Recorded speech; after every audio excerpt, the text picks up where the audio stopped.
Okay, so tonight's speaker is Dr. Alyssa Sokol. Dr. Sokol received her bachelor's degree in physics and astronomy from Colgate University in 2014. And then she got her PhD in astrophysics from the University of Massachusetts Amherst in 2022. She's currently a visiting assistant professor at Vassar College, and she was an adjunct here at New Paltz in the fall teaching E&M labs. Her astrophysics research interests are in galaxy evolution and supermassive black holes, but she has also begun independent research on string theory and time. The title of her presentation tonight is called The Coevolution of Star Formation and Supermassive Black Hole Accretion in Galaxies Across Cosmic Time. And with that, let's give a warm welcome to Dr. Sokol. So yeah, today I'm talking to you guys about the work that I did at UMass Amherst, where I got my PhD. So this was my dissertation work. But like Bart mentioned, I have many interests, many curiosities. The curiosities, they don't leave me alone. So I have a lot of other things going on the side, mainly really interested in time. But so today, trying to not get too technical, you know, a little bit here and there, but I'm hoping that you learn a bit more about galaxy evolution. And specifically, what I'm focusing on today is the coevolution between star formation and supermassive black hole accretion in galaxies. So we're talking about the large-scale universe.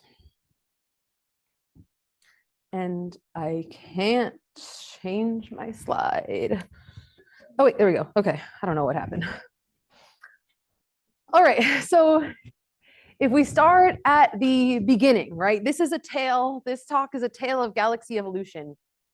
So, right, this is a story about galaxies across cosmic time, the story of galaxy evolution. So when we start from the beginning, this is one of my favorite pictures that depicts the evolution of our whole universe, because I think it has some nice visuals here and everything. So we start with the Big Bang. Everything was hot, dense, concentrated in one position. We don't know what happened before the Big Bang. It's not really a question we can ask. Time started at the Big Bang. So then we have cosmic inflation, this mysterious epoch of time where everything just expanded really, really fast, and we don't exactly know why. And then we have the Dark Ages, and then slowly but surely, everything in the universe starts to coalesce and come together, and we get structures that are starting to form. And then it leads up all the way to present day. We get the formation of galaxies, and you right now and myself, we are all here at the present day. So I want to talk a bit about the cosmic web and the large-scale universe, because playing a little bit slowly here. But anyway, this is one of my favorite simulations. This is from the Illustrious group. They do large-scale cosmological simulations. So this is the whole universe zoomed out. This is the cosmic web of the universe, everything zoomed out. So a few key features that we can point out here. One would be the voids, these empty regions of space where no galaxies exist. Then we have, when we have the brighter regions that you're seeing in this picture, where all of the light kind of coalesces, those are going to be your galaxy clusters, your bigger galaxy clusters. So everything zoomed in, this is all really zoomed out. And then another feature of the cosmic web that we can point out are these filaments. This filamentary structure kind of goes along with this, this web-like structure. So something that's funny about the universe, our universe, is that it has no center, right? This is a interesting component of the universe. There's not necessarily a geographic center of the universe that can be pinpointed. So then now I'm switching gears to galaxy evolution, right? We don't really have a center, but we do have a look back time. We do have the fact that we are in present day, and we can look back towards the Big Bang, right? So when we're thinking about studying galaxy evolution, we want to decide what's our frame of reference, right? We have to orient ourselves to some coordinate system, to some reference frame. So this is how we study galaxy evolution as astronomers. We are, of course, so if we have a telescope that's looking into some patch of the sky, we are looking back in time, or we're at the present day, and we can look back towards the Big Bang. And what we see, but this isn't what we see, right? This is a nice little 3D rendering of what 3D space would look like when you're looking out, because you're looking back in time. But what we actually see in the night sky is, of course, just a 2D projection. We have all of these galaxies, and they're summed up all into one 2D plane that we can see in the night sky. So then the way that we study galaxy evolution, what we do we're trying to tell the story. And I don't know if you've been around for billions of years, but I haven't. So this is how long this is how long these galaxies have been around. So when we say, okay, how does a galaxy evolve over time? We can't look at it and watch it evolve over time. So what astronomers do is we piece together information from galaxies at different epochs of time. So we take a slice of each region there. We get properties of galaxies at each epoch of time, and we put it together and we try to tell a story. And we try to tell a story of how galaxies were at some point way earlier in the universe, how they are now, and this is how we study galaxy evolution. So speaking of galaxies, let's look at them closer, shall we? Since they're just so nice to look at. Everyone in here probably agrees. So these are our, we have a lot of different types of galaxies that we see in the universe. The nice grand design spirals, some more flocculent spirals, like this one on the bottom right, with its arms are a little bit looser. You also have your dwarf irregular galaxies in the bottom middle. So an important property of galaxies that I care about, and that most people do care about because it's kind of cool, is that they have supermassive black holes in their center. So every massive galaxy, I want to make that point, something like a irregular dwarf spheroidal galaxy, less massive galaxies that don't have an obvious gravitational center aren't necessarily going to contain a black hole.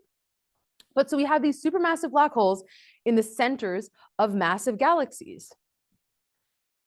And it's a pretty important, right? We're talking about the central point. Everything in the galaxy swirls around this black hole. So you might think it's a relatively important part of the galaxy's evolution. That's the thought process. Okay, everything is existing around this black hole. So what we ask when people that are researching supermassive black holes in galaxies is we want to ask, how do the galaxies evolve over time? How do the galaxies and the host galaxy properties evolve over time alongside the supermassive black hole? So over time, what's the black hole doing? What's the rest of the galaxy doing? And this is the study of galaxy black hole coevolution. So to do that, the two properties that I'm focusing on and that I focus on for my PhD research is one, black hole accretion. Accretion means the intaking of material. So black hole accretion is referring to a black hole gaining mass via acquiring surrounding gas and dust. The other one would be star formation. So star formation is a pretty important property of galaxies, and it's a pretty big, it's a definitely important quantity that is a property that's studied in astrophysics and galaxy evolution. We're always tracking the star formation rate of galaxies. So what I'm focusing on is these two quantities, black hole accretion and star formation, and seeing how they behave over time in galaxies. So let's break them down. Let's talk about each one a bit. Black hole accretion. Like I mentioned, this is an artist rendition. We do finally have some black hole images, but this is a nice artist rendition of what it looks like when a black hole is actively intaking material, kind of. So this is when infalling gas reaches the region around a black hole, which I'm going to talk about this more, but it's pretty small. 1 AU is an Earth-Sun distance. So the material actually has to be very close to the black hole to fall in. Black holes don't suck. You're not really at risk of being just, brought into a black hole from a really far distance. For this gas to enter the black hole, it has to be pretty close to the event horizon, actually. So then what happens next? in the story is, so we have gravitational potential energy is converted into kinetic energy. So it has the gas floating above it would have some gravitational energy, potential energy. As it infalls, it's converted to kinetic energy. And then what happens is the gas is, as the gas is kind of approaching, infalling, it's swirling around the black hole, and it is creating what is called an accretion disk. So accretion disk, this would be kind of this bright orangish disk over here in this picture.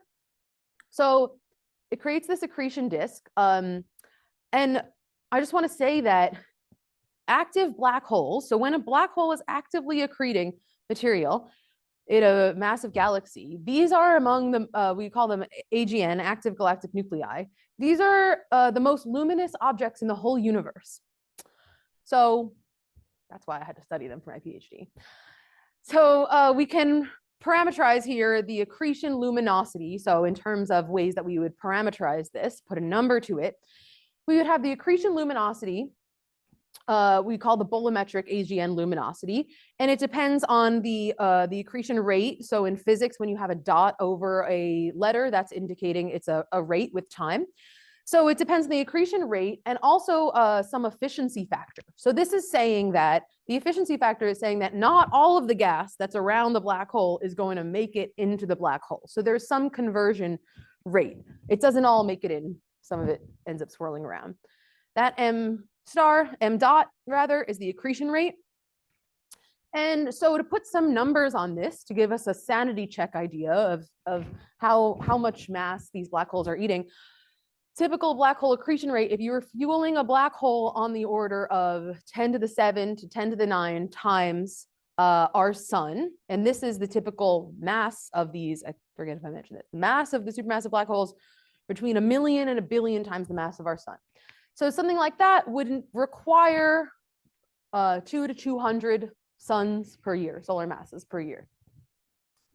And by comparison, I didn't leave this in, but by comparison, our Milky Way, so the black hole in our Milky Way, A star, Sagittarius A star, it is a very weakly accreting. So I think the estimate for, so if this is what it takes, a few hundred suns per year is what it takes to keep a really, maybe a more active black hole fueled, then our Milky Way's black hole is actually accreting a few moons per year. So pretty low accretion rate. So you can kind of put that side by side. The Milky Way is accreting, the Sag A star is accreting, but it has a pretty weak accretion rate. So speaking of, this is a cool simulation here. So this simulation specifically, I think, is focusing on some flare aspect of the black hole, but this kind of lets you see, whoops, go back to that. But so this lets you see the energy and everything that's happening in this region and why it's so energetic, because the black holes are also spinning. So these black holes, they're spinning. There's a lot of angular momentum happening there. The accretion disk is just a very energetic place to be. All right, so star formation, the other property. Let's talk about that. So here's a nice spiral galaxy image. So when we refer to star formation and we're talking about how it behaves with the galaxy and everything, we're referring to stars that are forming typically within the spiral arms of galaxies. So stars form physically by the collapse of cold gas and dust clouds.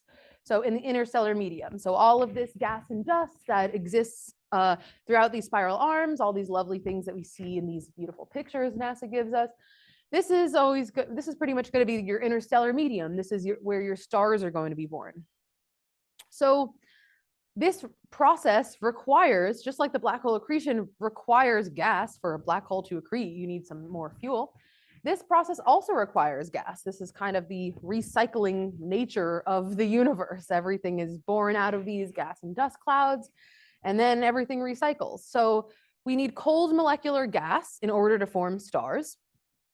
And star formation is traced by usually reprocessed dust emission.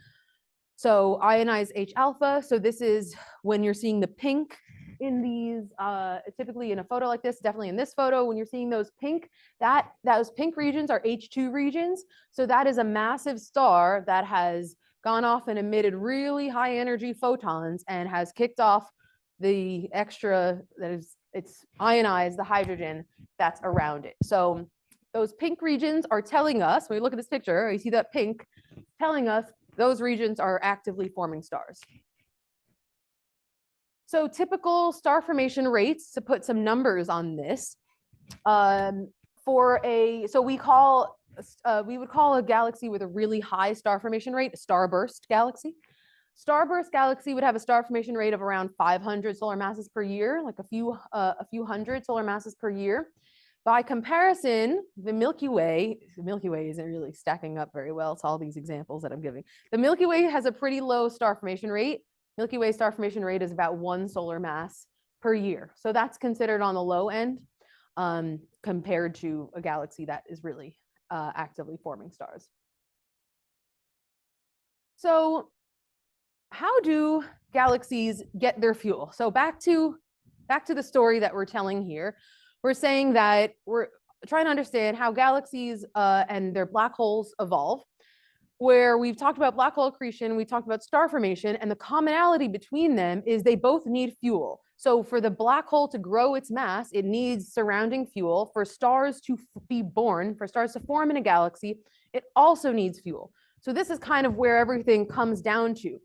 How do galaxies get their fuel? Where the reason that we care about this is so that we can see how these trends have behaved over time. When were black holes accreting a lot? When were they not accreting a lot? So one way is these large scale cold gas flows, which is why I show this, this simulation of the cosmic web. Because what's actually happening is that throughout these little filaments, these little highways that you're seeing, there's a gas that's being funneled and exchanged throughout on a really large scale. So this is really large scale cold gas flows. And you can actually kind of think of it, a good analogy here is like rivers that are going to a destination, where it actually is a pretty solid analogy too in terms of the physics and the potential energy, because if the gas is flowing, the gas is going to want to flow from high to low potential. So it wants to flow towards the most massive things, towards the galaxy clusters. So in these large cosmic web filaments, there's gas that's being exchanged. So this is just one way that galaxies are exchanging gas and contributing to these processes. Another way is what we call secular evolution. So this is actually now just referring to the way that a galaxy circulates its own gas and its own materials. Because like I was saying before, the universe is kind of a constant recycling. And the same thing is happening with galaxies themselves. So sometimes galaxies will go through periods of time where they are expelling up gas from all different processes. It could be some stuff from the AGN in the center, but sometimes they might be expelling out more gas, and the gas comes up and it rains back down on the galaxy. So there's a circulation system, if you will, of gas that's happening for the galaxy itself. Or an analogy here is people that study galaxy outflows and everything always like to talk about the water fountain analogy. So this is kind of what's happening in these galaxies. They're always kicking up their materials and they're raining back down. So this is just one way that a galaxy is regulating its supply. The last one would be merger events, which is definitely an interesting one and is fun to talk about and fun to look at cool pictures of. So when galaxies are merging with one another, this is obviously going to cause a little bit of a disruption in things, right? So I have a nice little simulation here. This is a simulation of how the gas behaves in a galaxy merger. And the idea here in terms of how this could potentially affect black hole growth and star formation, there's actually, I could go off on a whole tangent about the different results about galaxy mergers, because it's so interesting. There's actually some evidence to support that it does cause black holes to grow. There's some evidence to support that it doesn't. This is astrophysics research, sometimes you get conflicting evidence, but the idea is that when galaxies collide, I'm not sure if you all know this, but when two massive galaxies collide, the end product is a whole new galaxy. Sometimes if you have a larger galaxy that collides with a smaller galaxy, it kind of just like eats it and it just consumes it and it becomes part of the main galaxy. But when you have two massive galaxies colliding, you get a whole new galaxy. So that's obviously, and we know we're on track to collide with Andromeda. There's many galaxy mergers out there in the universe. So you could just imagine how much galaxy mergers have contributed to galaxy evolution, right? They're going to very much affect the way that galaxies evolve if they're forming a brand new galaxy. Okay. So, all right. So galaxy mergers is one way that galaxies can evolve, and energy, yeah, so energy can get injected towards the center and potentially fuel black hole growth. So I want to go back to the supermassive black hole, and I want to talk about size scales, because this is important for what I'm about to say next. But the size of the supermassive black hole in the center of galaxies is comparable to the size of our solar system. This is very, very, very small. So they can be very massive. So we're talking about 1 million to 1 billion times the mass of our sun squeezed in to something that's the size of our solar system. So this is the size scale that we're talking about, and we're bringing it back to star formation, where star formation is then occurring on the outskirts of the galaxy, right? So this is all really leading up to how does one affect the other? This is really the crux of galaxy black hole coevolution. Does the black hole know about the rest of the galaxy, right? It's at the center, everything is existing around it, but look at how small it is. So let's look. All right, so this is a confusing smoking gun to suggest that, a confusing smoking gun to suggest that black holes might know about their galaxy. This is called the M sigma relation, very famous. And so this is always, if you look at a paper that talks about galaxy black hole coevolution, this is what is pointed to first. Look at this. And this is saying that, so this is, we have the information to measure this in nearby galaxies. So this is saying that the black hole mass correlates with the bulge velocity dispersion. That's what the x-axis is. So physically, and you can see in this picture up here, so that spherical region in the light, in the kind of golden yellow, that would be the bulge. So when we say bulge velocity dispersion, this is the central bulge of the galaxy. The stars in that region are moving like this. They're kind of going in this three-dimensional circular region. They tend to be a little bit older compared to the stars in the disk of the galaxy, in the plane of the galaxy. So this relation says that for nearby galaxies, we just don't have the resolution to detect this for much further galaxies. There's a very clean correlation between the black hole mass and the velocity dispersion of those stars that are being whipped around, kind of, it pretty much is a solid to scale picture there. Well, not the black hole, it's obviously a lot smaller. So we might look at this and think, yes, correlations, yes, I've seen a plot and things are in a line and they draw a line, and shouldn't that be how things go? You might think that. But considering the difference in sizes, so what this plot is saying, so this plot is suggesting that the black hole knows about the rest of the galaxy. That's a takeaway. The black hole knows about the rest of the galaxy. But like I just said, the galaxy radius is on the order of 1 billion times the radius of the supermassive black hole. So actually, this is really weird. This is not a case of, yes, a correlation. That sounds right, right? Lines, put a line through it, call it a day. This is actually very weird because of this size discrepancy. Because, do that again because it's fun. Because the gravitational, so even though this is a massive black hole, I just said in the beginning, you need in order for the gas to fall in, it needs to be very close to the black hole. So this is the issue here. The gravitational sphere of influence of the black hole is not that far from it because of its size. So this is saying that there's actually no classical physics. There's not only Newtonian classical physics that exists. There's all types of physics, quantum physics, weird physics that we don't even know about yet.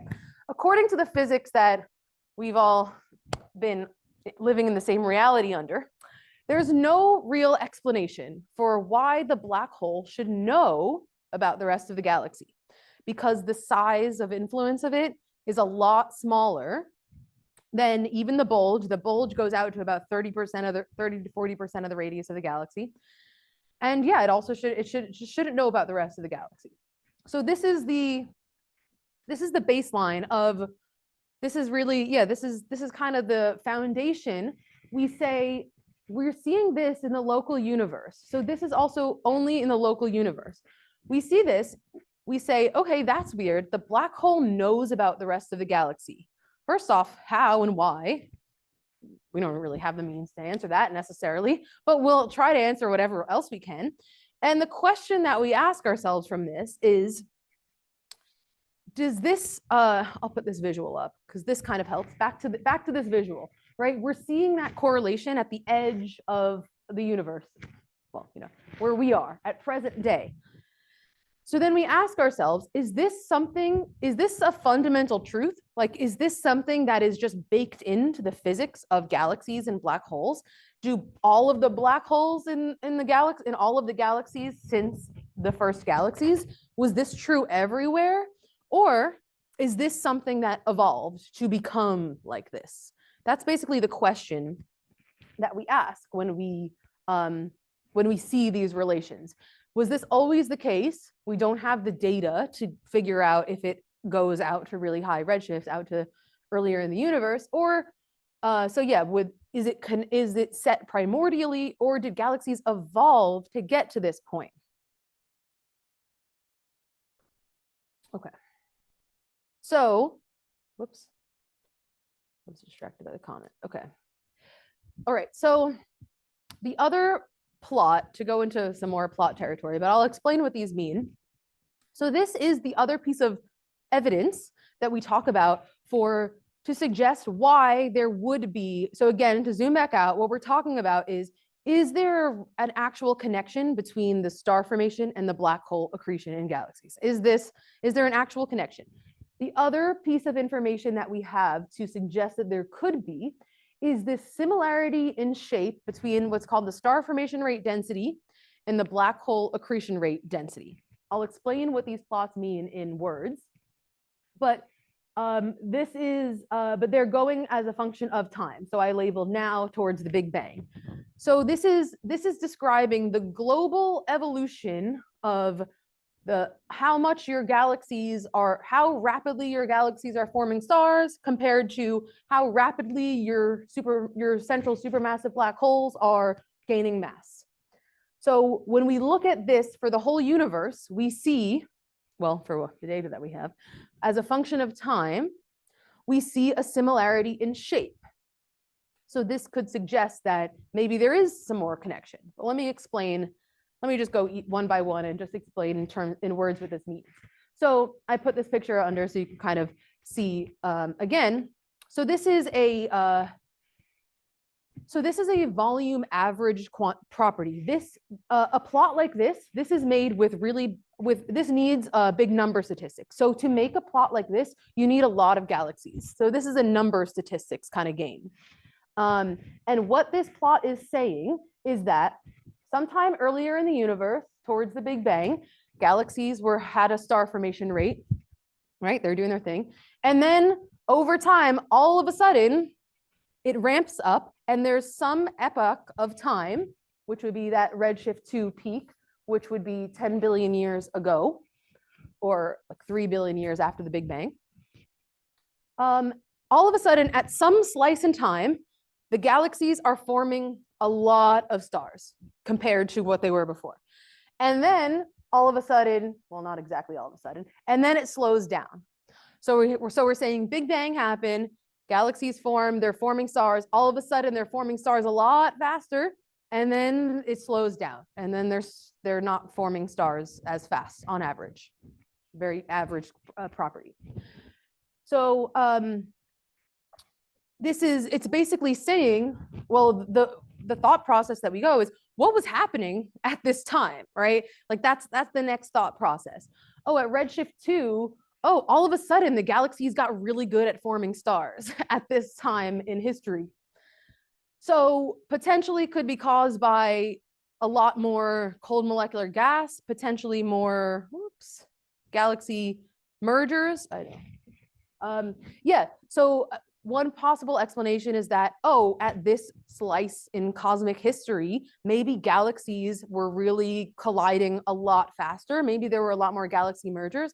There is evidence to suggest that more galaxies were merging at this time, or that maybe there was just a higher gas availability. There was a higher supply of gas that was able to fuel these fuel the star formation, because if the galaxies don't have gas, they can't form stars. So then it's pretty much the same idea here. It's the same exact idea with the black hole accretion rate density. So this is again tracing the, this is on the y-axis, it's a mass accretion rate. So it's solar masses per year, per megaparsec cubed is volume. So this is a rate per volume. So, but yeah, in words, it's saying that at some period in time, all of a sudden, a lot of the supermassive black holes in the centers of galaxies were growing their mass really rapidly, all of a sudden in this same period of time that astronomers call cosmic noon. And then, right, so then all of a sudden the black holes were accreting matter, and then it just slowed down.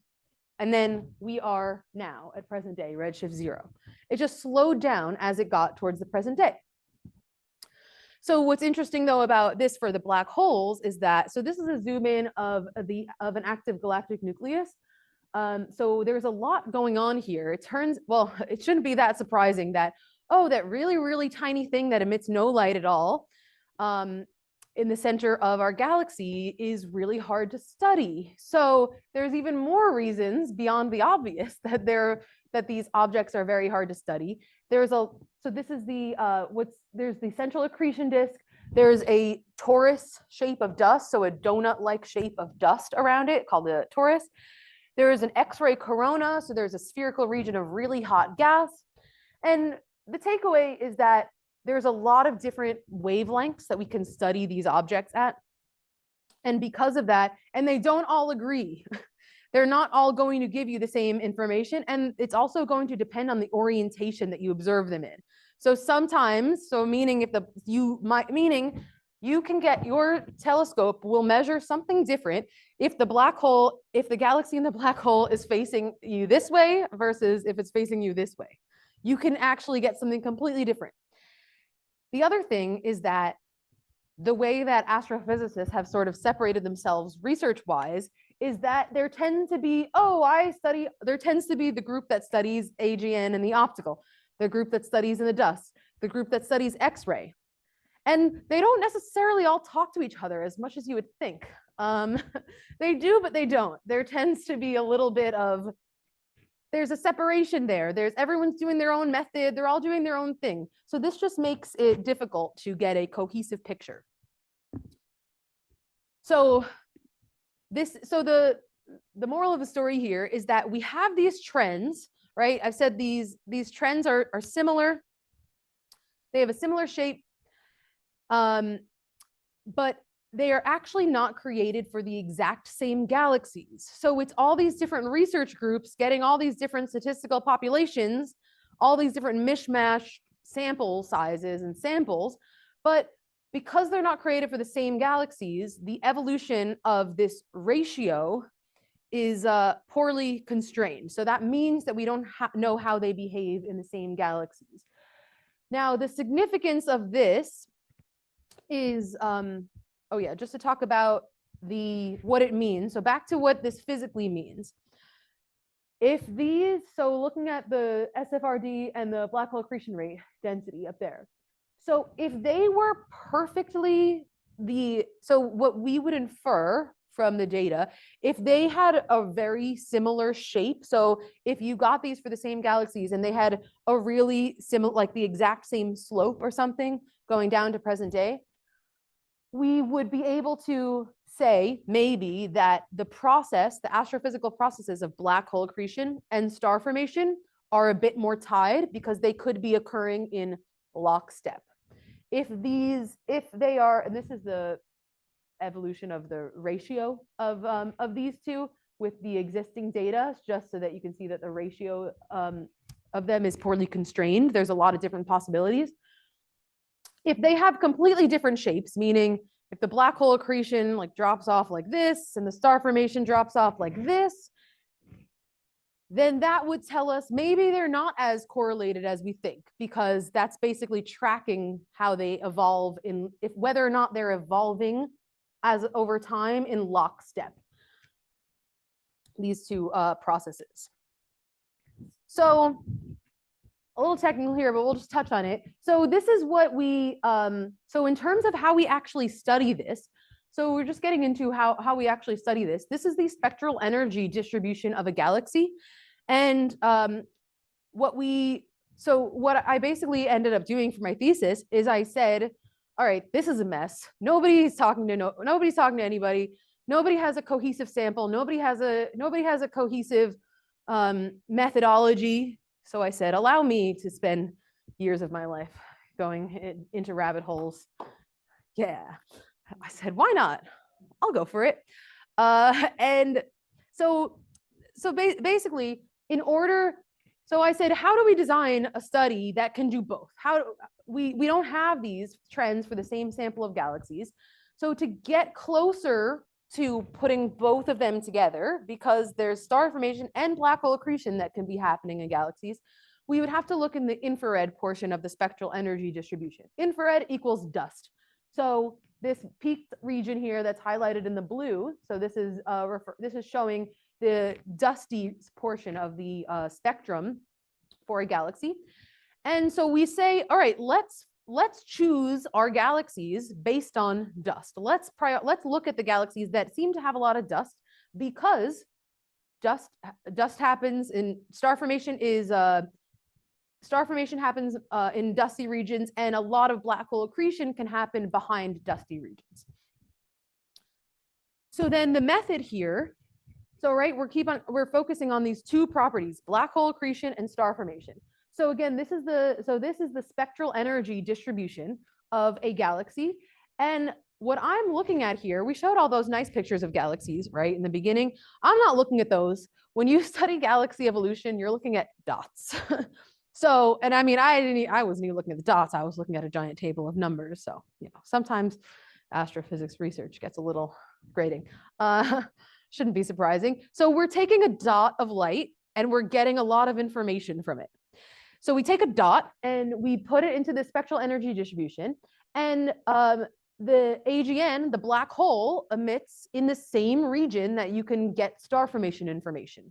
That was a lot of weird words together. Star formation information from. So what we do is we take the total SED, spectral energy distribution, and we separate it into its component from an AGN, from the black hole, and from the star formation. So that's what we're seeing here. You take the whole SED and we separate it and we disentangle it. And it's kind of like both, right? It's like there's less of more, one of the other. They both have to add up to the total. So something's got to be under there. So it's like seeing what's under the hood. Like open up the hood, what's under there? How much of it is from star formation? How much of it is from the black hole? And then we use this information to get us to these the black hole accretion rate density and star formation rate density. So just going to gloss over this, but what I realized, and then took a few year rabbit hole, but it turned into a paper, so that was good. I realized that the process of this, so that's the method, right? You take you take the whole SED and you separate it. Which emission belongs to the star formation, which emission belongs to the black hole.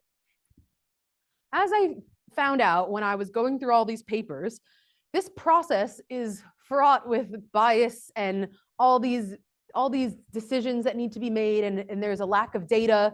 So that's just what I'll say about this slide. There's a lot of different reasons that this process is difficult. I noticed everyone across the literature, they're all assuming different models. Oh, assume this, assume that. And this gets back to the issue of what I was saying before. Nobody's talking to anybody. Everyone's using all these different methods. So I wrote a paper about how, I wrote a paper outlining all of the systematic effects of this method. All right, so then I ran this on a larger sample of 7,000 galaxies. And in the cosmos field, so the cosmos field is a 2 square degree patch of the sky. And so like I said, this is a statistical game.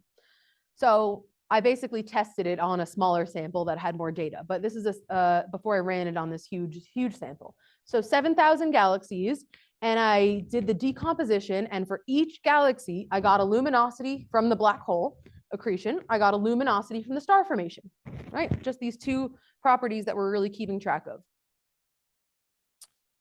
And so just to give you an idea of the method of how we put these volume average quantities together, we create what's called a luminosity function.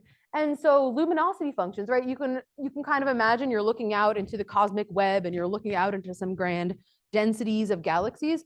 Basically what we do is we cut it up into redshift bins, and in a way we're just counting. We're counting how many galaxies, but we're also including their luminosities in this. So this is how we build what's called a luminosity function.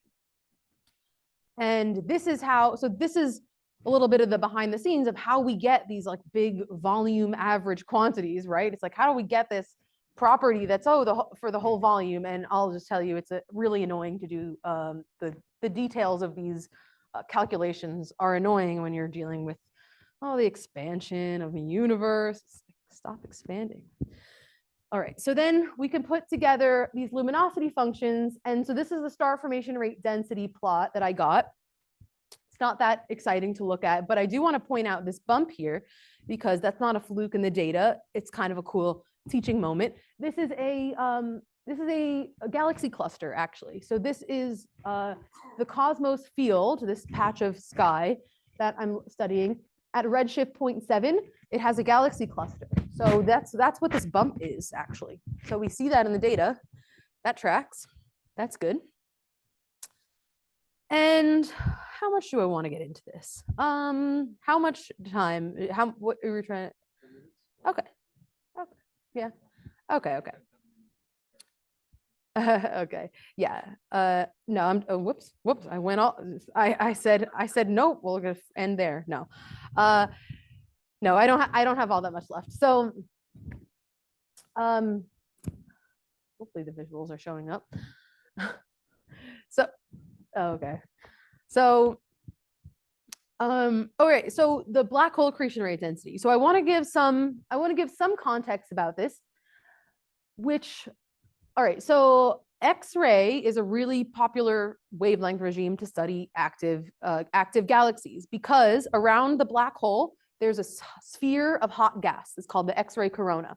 So really, really hot gas on the order of 10 to the 8 Kelvin, if that means anything to you.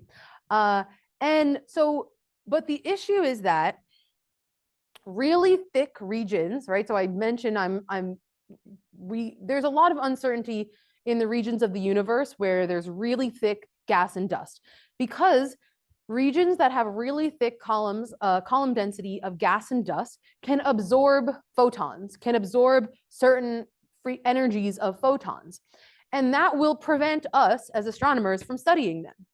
So a lot of people study AGN from X-ray, but this paper came out right before I defended my thesis, which really supported my thesis results and was really nice for me, actually. it was really convenient because this paper literally, yeah, it was really supporting my main results here. What this is saying, so there's two trends here. This is a black hole accretion rate density. This is saying there's this paper that did this X-ray modeling. And it's pretty well known that X-rays have a limit to how many black holes that they can detect, because so this is called a Compton thick AGN. A Compton thick AGN is like really hidden potentially behind a lot of thick gas and dust. And so it's well known that X-ray astronomers that are studying AGN, this is going to be their Achilles heel. Is that the way to say it? Sure. This is their downfall. These objects that are really have a lot of thick gas and dust because X-rays, because this is going to absorb X-ray photons. So this paper said that when they did the modeling based on X-ray background, it turns out they figured that the black hole accretion rate density should be higher than all of the observations are predicting, and higher than, basically higher than all the observations. This paper said all of the X-ray observations all of the X-ray observed black hole accretion rate densities are wrong. It has to be higher than this. We cannot detect, where the difference there, so this X-ray modeling, X-ray observations, where the difference is coming from the really dusty objects that the X-rays are missing. So this paper said, oh, the X-ray observations have to be wrong. And the true black hole accretion rate density is supposed to be a lot higher. This is where I come in, because, I actually got a lot higher of a black hole accretion rate density. I did a whole, I'm only showing a few, basically from, I did a lot of testing, applying with different assumptions of the models. I mentioned the method. It's a very inaccurate, it's a very potentially biased method. But the thing is, this is the way that research goes. This is the method that exists, and this is the best that we can do, right? At any given time, there's the best that we can do with the data that we have and the models that we have. So I tried out a bunch of different models, and the ones that I found that worked best, actually, so this green trend, my results were showing that these AGN torus models that had really thick that had really dusty model, basically really dusty AGN models, were fitting better to a lot of my sources. And this was really bumping up the black hole accretion rate density at around redshift 2 compared to what the other people were saying. So when I was first seeing this, I was like, it's a little bit worrisome when you're getting a result that seems to diverge from what the other people have been saying. But at the same time, it is kind of exciting from one perspective, because it's like, oh, well, it's boring if you get what everybody else gets, right? It's better to get something different. But I was worried. But then when that X-ray paper came out, I felt pretty vindicated. So that was good. The other thing is, though, a lot of the James Webb data, this is kind of the direction that astronomy has been taking in the last few years, and especially in the last few years of my grad school. The direction that things are going is basically saying that the early universe, or around redshift 2, the universe is a lot dustier than we've been realizing. That's kind of one of the takeaways here.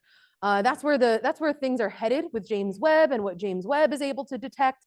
What this X-ray paper, I didn't pay them, I swear. What this X-ray paper supported my thesis results a little bit with. Things are all pointing to,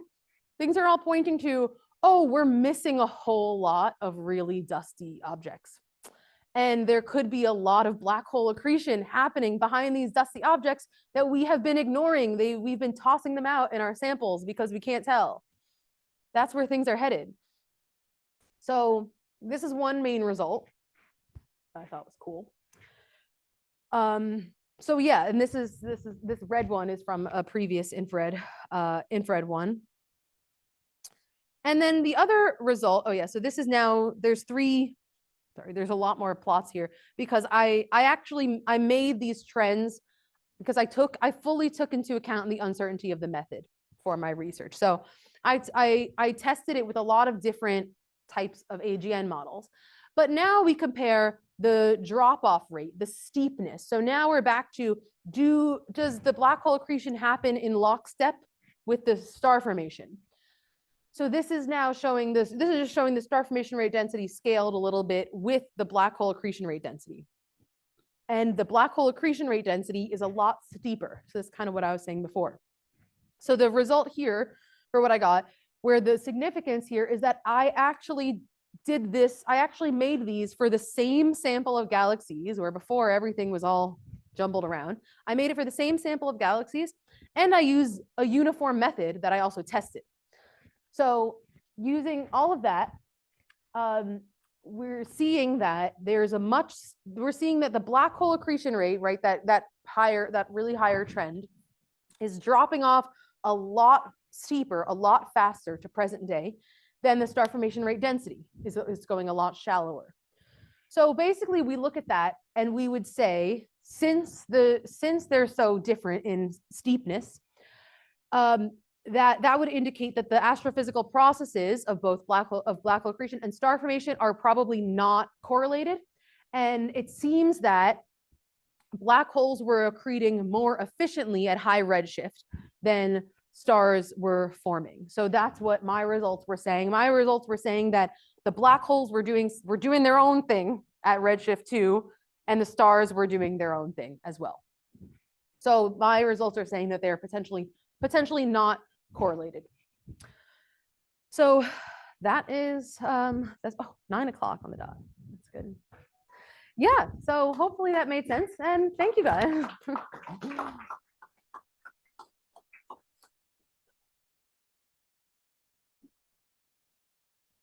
Is it possible that the explanation for the accretion at high redshift from black holes is it possible that that's explained by the fact that the black holes are in fact primordial black holes to start with? I think so. Yeah. Right. So yeah, the different. That's definitely something that's a part of the discussion. Well, it's weird because it's like they might have all been they're all primordial black holes at some point, but then that could potentially explain, like, maybe some of them are the result of galaxy mergers, or like the result of two black holes merging, and some of them are the first black holes that we're seeing. That's definitely a possibility. Yeah.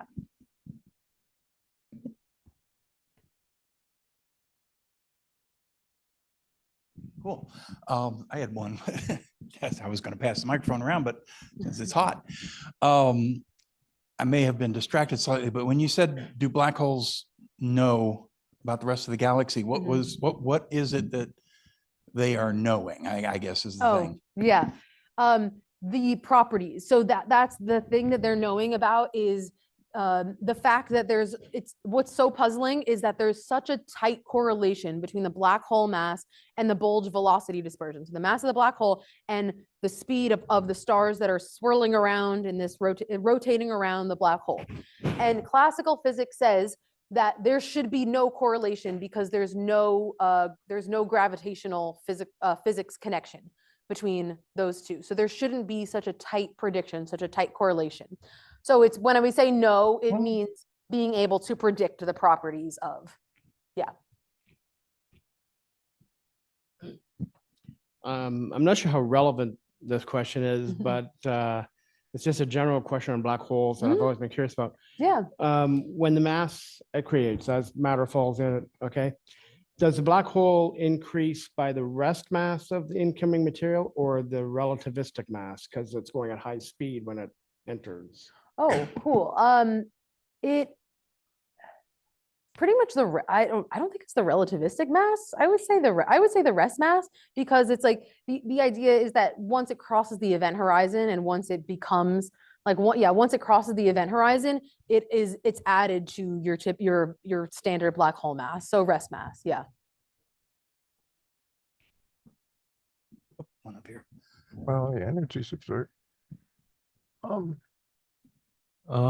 Want to ask, so do black holes act differently depending on which galaxy they're in? Like, for example, a black hole like in a spherical kind of small galaxy compared to a black hole in a much more larger elliptical galaxy, do you have any noticeable differences in how they act in that galaxy? Yeah, that's a good question. We think not necessarily in how they act, because they're still like they're not necessarily so for a smaller galaxy, it would definitely be a black hole in a more massive the mass is going to correlate. So a black hole in a more massive galaxy is going to be more massive. But I would say it could, like a black hole in a smaller galaxy, depends on what's going on around it, but something in a more massive galaxy is more likely to turn into an active galactic nucleus and then go through these phases, and then from there so much can happen, and there can be like radio jets and everything.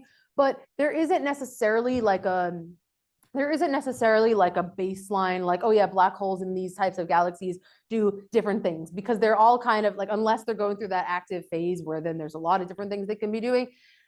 If they're kind of just dormant, they're kind of just dormant there, and they're just chilling. So yeah, there's not necessarily like a baseline difference. Thank you. One of the things, if you take two spiral galaxies of similar size and they run into each other, my understanding is they will produce an elliptical where the stellar orbits around the middle now become incoherent and they go any which way to take their orbits. But the thing that's sort of interesting about that is the interstellar medium goes away. If that goes away, why is it going away? Is there more news on that? And the other thing is, since it's gone and there's not so much dust and gas, would that help calibrate the effects of dust on your X-ray absorption measurement issues?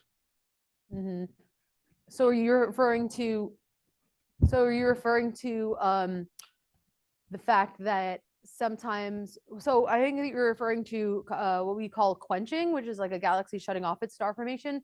So yeah, well, that's in there. Yeah. So sometimes, so this is a part of, this is interesting. This is because, yeah, you're talking about galaxy mergers. This is a part of the research where we see a lot of evidence for both. So sometimes when two galaxies collide, there's an argument for why it would shut off star formation. And there's an argument for why it could enhance star formation. Because so then we're talking about if two massive spirals collide, that tends to result, or that could result in an elliptical. Ellipticals are well known for not being good at forming stars. They're notorious for that. And yeah, sometimes it is from the interstellar medium sweeping away. I would say that I'm trying to remember the specific the question now. He's on there. What was it was about how that affects the elliptical stuff. You said another thing about the ellipticals. Oh, just that in these ellipticals, since the interstellar medium and dust has gone away, that means you should not have the X-ray shouldn't be obscured. And it would make a nice control to check to see how well your models are comparing in a dustless situation. I was wondering if there's any aspect of that might apply, but then again, they're starved in the middle then. So the black hole accretion is also being quenched for the same reasons. Right, exactly. So one of the arguments for why mergers would actually stop black hole accretion and star formation is because of the heat and the energy that's involved in the process. So yeah, like things, so more can, I would say, well, speaking to your point, maybe that would be more of an argument for star formation shutting off. Sometimes the gas and dust can be, there is an argument, or some people will say that it's injected more towards the center. So maybe it's swept out from the rest of the galaxy, but it kind of goes more towards the center. That is a good point, though, for to look into just about how that could affect the stuff with the X-ray. So like maybe a candidate, I'm not, like I was saying, sometimes it can go both ways. So maybe some of these really Compton thick, as we call them, sources that could be really dust obscured those, yeah, we're not exactly sure if those are merger end products or anything.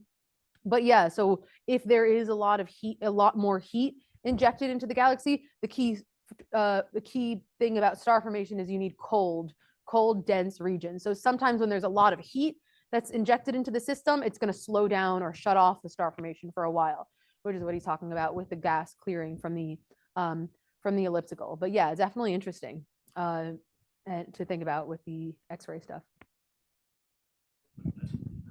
Thank you. I would think that the availability of gas and dust would affect both star formation and black hole accretion. Mhm. In other words, when when these peak, you would think that that's when it's most available. The question I would have that would then be why, I could see why it would taper off over time, but why did it take billions of years for it to build up? Where Yeah. was all that gas and dust Yeah. in the beginning? Right. I know. Yeah, exactly. That it makes a little bit more sense. You could argue a little bit more why it would taper down, because you could maybe say that all of the gas was used up.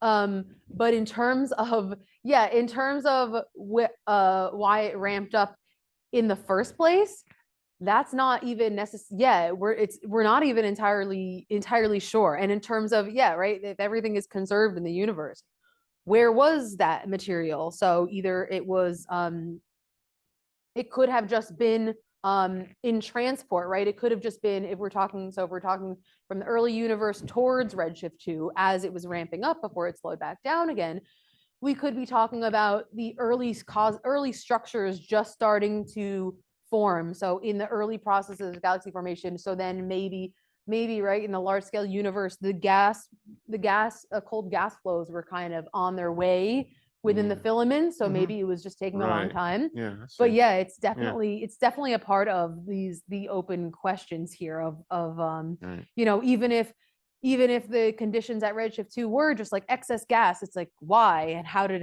it get to be that way? Yeah. What about population 1, population 2, and metallicity in the dust when it's building up? Is a lot of this stuff coming from prior supernovas? Yeah, definitely. I mean, pop 3 stars, all that stuff. Those are pop 3 stars are theoretical earliest first stars in the universe. But yeah, definitely that's a part of this, right? In order to really piece this together, we would have to have a clearer understanding of the first stars and galaxies forming, which we don't exactly have. But that's all contributing to it. Metallicity is a really important property for star formation. It correlating with star formation. So that's definitely all a part of it. And we just don't exactly know because we don't have really good models for those first stars and galaxies.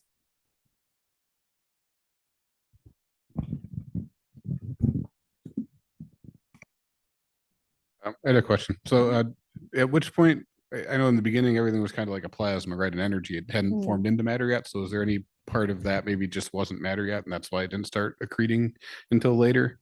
I think not necessarily, because with the data that we have, it was like out where it decreases out to like redshift 6, we definitely have galaxies that have formed around that. And some of the observationally, the earliest galaxies, just to put numbers on it for redshift, right? So redshift 0 is now redshift infinity is the Big Bang. Redshift 6 is still pretty high, but we have observational data of galaxies around like redshift 12, redshift 13. We have some photos of those galaxies. So at this time where the speed up and the beginning of this peak here, there definitely was matter formed. Yeah. So I want to ask, so are quasars, are they a type of active galactic nucleus? That's my first question. And my second question is, when they do actually happen, does it help the galaxy? Like, does it form new materials within it? or does it actually halt it and stop star formation when quasars do happen? Yeah. So quasars are a type of active galactic nuclei. Quasars are a type of AGN. They are the term originally came from having them discovered in radio, but quasars are actually considered the most luminous. Quasars are the most powerful, the most luminous AGN, and we tend to find the emission from a key distinguishing factor of quasars is that they're really far away. They're usually around like redshift 6 or so, or redshift like 4 to 6. So those are the most luminous, quasars are just the most luminous AGN. But yeah, there's all different types of names, or sometimes you'll see like a blazar. And usually these names that you'll see for active galaxies are just depending on the orientation that you're observing them. And as far as the way that they're interacting, so yeah, this is a really big, this is a part of the open research question. There's people that do simulations of this that set off AGN in the centers of galaxies, and they see how how this is a huge research focus. How does the gas, how does that explosion, or how does whatever's happening with the AGN, how does it ricochet out to the rest of the galaxy? What's the physics of that gas distribution? And we're not exactly sure how much it's going to affect and interact with the rest of the galaxy, but definitely it can affect the, if you're having a really powerful AGN or something like that, it can definitely affect the central region and can cause some kind of expelling of gas. You also have the types of active galaxies that have radio jets. So you'll see those cool pictures of the radio lobes, and those will extend out further. But as far as so a radio galaxy, just while we're on the topic, when you see a galaxy with those radio jets and radio lobes, those are really inefficient accretors, which you can imagine because all of the energy is going outward. So we need energy going inward in order to accrete. But yeah, the answer is in terms of how they affect it, it's very much an active area of research because they're trying to do the physics transfer, the radiative transfer of that physics. But there's arguments that this is exactly what I'm talking about. There's arguments that say, oh, okay, it should shut off the star formation. Oh, okay, it should fuel the star formation, or it could cause more star formation to happen towards the center of the galaxy. So a little bit of everything. Thank you. Ken, one more question. Sure. So will our supermassive black hole Sagittarius A ever experience a quasar? It could. It definitely could. So a thing about this is a part of the reason that it's difficult to study both star formation and black hole accretion, or put together a story of how they're happening together or not. An issue with this is timescales. So an open question about active galaxies is it's possible that they go through these episodic phases, like a flickering light is the analogy that's used a lot. So we're not entirely sure if this is like every galaxy becomes a quasar at some point and they go like flickering lights, and sometimes you're in an active phase and sometimes you're not, or is it a very special thing that's really caused by something specific? We're not entirely sure, but I would say, yeah, definitely. Our galaxy could end up having an active phase again at some point. Yeah. Cool. Thank you. Cool. Any more questions? I've got one. Oh, go ahead, Eric. So I like the analogy of the formation of the web. Yeah. Analogy to Oh, a the water river. system. Yeah, the rivers. Yeah. Can you pull that up? Yeah. Go back. I got two things I think maybe about this, but Oh wait, is that here? Oh yeah. yeah. So in fact, go back to the simulation first, Yeah. because I think you can see. I've always thought of this as just the stuff congregates and makes, it draws it in and forms this web. Mhm. But if you think of it as a river basin or then stuff is going into the river, but then rivers flow downhill, right? Yeah. So is there any evidence? I don't know that they see this in the simulations or there's observational evidence of flow along the web, along the river. Do you mean?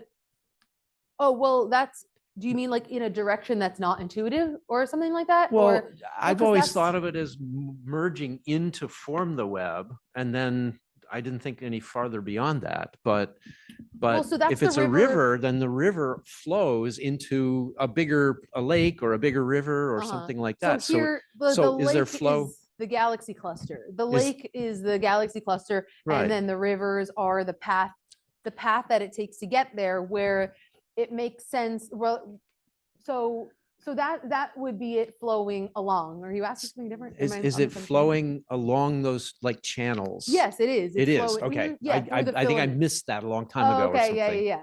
Yes. So if those are the filaments, right? These are so those are the Filament, filaments. yeah. The gas does flow like a little tube, like it's like a tube or something in there. The gas flows through these large scale filaments, and that's actually why the water analogy works, because it's going from regions of lower gravity to more gravity, right? If the Okay. gravity of the galaxy cluster in the really bright regions of this simulation, that's representing a gravitational potential well, right? You can imagine like mass bending space-time or something. So things want to fall into where, right? Things naturally want to fall into the region of this, to the region of the cosmic web where there's a lot of galaxy clusters. So it's constantly gravitationally attracting. I think my bias is that I've worked on cosmic strings where the web is a string that nothing moves around. It just Oh. congregates in maybe to the string, but Yeah. or into So the there is- filament. so there is actually flow like along that. Yeah, flow Now through the filament. next thing you show, I Mhm. think, This one, after that, the secular evolution Yeah. is where we've got material coming out and coming back in. Mhm, So if you go back to your water analogy, mhm. the water cycle, I guess. So the rivers are funneling water to the destination, but there's something else about this whole water cycle is that you have the evaporation Oh. and the rain falling back onto the Yeah. thing. Oh, yeah. Does that analogy hold to a certain extent? That secular on flow is different- really yeah. somehow stuff kicking back out. It's not evaporation, but it's something else. Yeah, in a way, they're on different size scales. Yeah, Okay. we're talking different size scales because the recycling, I would say the cosmic web physics is more governed by like a gravitational potential well, where it's like, oh, things want to flow along the path of least resistance is what they're doing. And then the recycling is on different size scales, is galaxy, individual galaxy size scales. They're Okay. doing this recycling thing. So, and in the water cycle, of course, water's conserved. Whereas in it's a closed system, but Yeah. in this, it's just a few galaxies going back into that secular flow, or is it The like, secular flow, so it's no, it's more so, I mean, when galaxies are they'll exchange their gases or whatever when they're a lot closer, but this is more so just referring to like a single galaxy in its own right, and it's with its own dark matter halo doing its own thing, and just referring to how gas, right, and it's really referring to the fact that at a certain period of time a galaxy could be receiving its own gas that's raining back down on it, and in another period of time it could be expelling it. So then these things all together are just contributing. so this is for just an individual galaxy? Yes, this is So individual. it doesn't work. It doesn't work. Yeah, it doesn't okay. work. But I The didn't scale is, I didn't catch that, which is I'll think about Okay. it. I'll think if I could tie it into now the next I talk. understand why it doesn't work. Thank you. Yeah. I had another one, if I might be so rude. Sure. My understanding about those filaments, and it might be wrong, I had a sense that gas was sort of like a cold Saha plasma that for which magnetic fields were sort of important and might be contributing to holding these filamentary shapes. How important are magnetic fields and Oh yeah. plasma behavior? Isn't that the golden question? I'm teaching electricity and magnetism right now, and when I started talking about magnetism, I told my class that magnetic fields are an embarrassment to astrophysicists everywhere because they are there's a running joke at conferences. Oh, did you consider magnetic fields? And then everyone laughs. Ha ha ha! Nobody understands those. I would say we don't have magnetic field structure. Yeah, part of the we don't. We have we can make magnetic field polarization maps of individual galaxies. I am actually not entirely sure if we are even because the thing about the cosmic web is like this is a simulation. So we have observational information of magnetic field stuff in individual galaxies. I'm not sure if we have any real data about the magnetic fields on cosmic web scales. Do you know? I'm not 100% sure actually, and I want to say that we don't. But I know it's harder to study magnetic fields at smaller scales in the universe. But yeah, well, that's part of the issue of why magnetic fields are so mysterious in astronomy, because they're everywhere. They are everywhere. But yeah, that's a good point. I'm not really sure how the magnetic field structure is behaving around the cosmic web. I'll have to look into that. I'll have to look into what we know about that. Thank you. Any other question? Oh, we got one more in the, Eric. I also want to ask, is the cosmic web related to something that I heard about, like the great attractor that universe is experiencing, where like everything is being attracted to a bigger object that's gravitational pulling everything into it? Because I might get the name wrong, but I think it's called the Hercules Corona Borealis Great Wall. Yeah. I forgot that wrong, but is that related to that? The cosmic You know web, what's essentially? interesting? I would say, first, somehow I didn't really know about this concept of the great attractor until recently. I think it has a little bit more to do with cosmology and dark energy and dark matter. It definitely is related to the cosmic. There's been a few people that have mentioned it to me recently, though, so I definitely need to look into it.